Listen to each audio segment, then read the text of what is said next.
ছোলে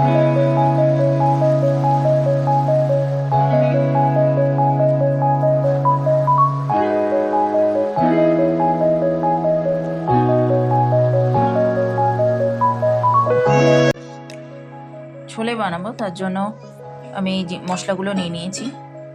আর overnight soak ছোলে ছিল। তো করার জন্য রুমালে এই হোল যে স্পাইসেসটা আছে বেঁধে নিয়ে এখানে প্রেশার কুকারে দেবো। এইভাবে বেঁধে নিয়ে আমরা এরকমভাবে দিয়ে দিলাম প্রেশার কুকারে।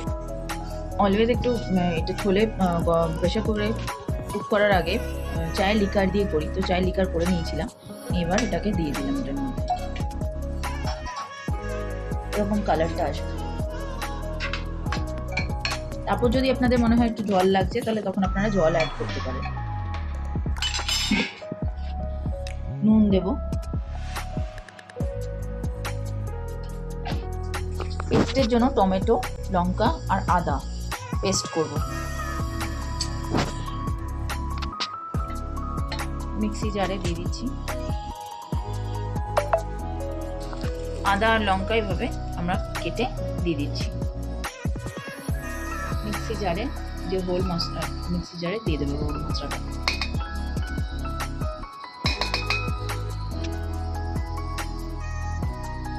অলরেডি হাঙ্কার ছিল আমার করা, সেটা আমি 1 চামচ দিয়ে দিচ্ছি।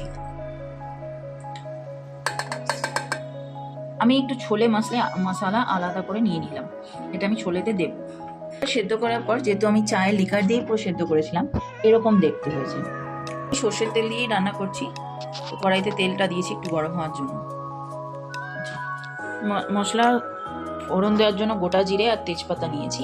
আর তাছাড়া আস্তে আস্তে আমি আমার বাটা মশলাটা দেওয়ার পর এই যা মশলা নিয়েছি আমি সেগুলো দেবো। কাশ্মীরি মির্চ আছে, ধনে গুঁড়ো, জিরে গুঁড়ো আর তোমার ছোলে মশলা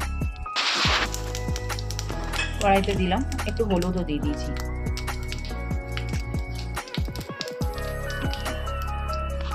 হালকা একটু চিনি দিচ্ছি।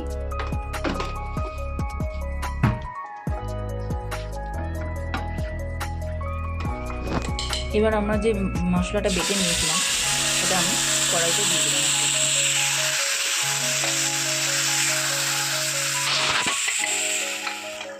আমি মিক্সি জারে যে মশলাটা লেগে আছে সেটার জন্য যে আমি ওই চায়ের যে জলটা করেছিলাম সেই জলটা দিয়েই কিন্তু আমি দিচ্ছি।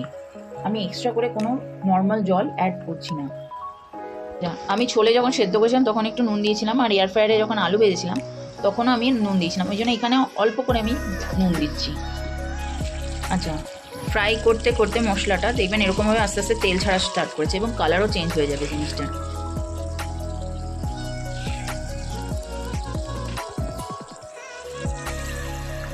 এবার আমি ভাজা আলুগুলোকে দিয়ে দেবো।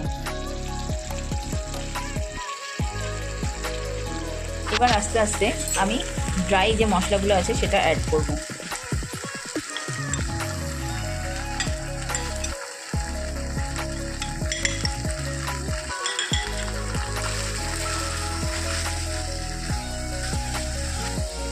মশলাটা পুরো ভাজা হয়ে গেলে পুরো এরকম মেখে আসবে, পুরো মাখা মাখা টাইপ হয়ে যাবে।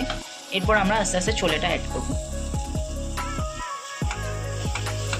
তেল ছেড়ে এসে এবং পুরো মাখা মাখা টাইপ হয়ে যাবে, এরকম দেখতে লাগবে। আমি আলু কিন্তু অ্যাড করে দিয়েছিলাম আগে থেকে। এবার ছোলেটা অ্যাড করব।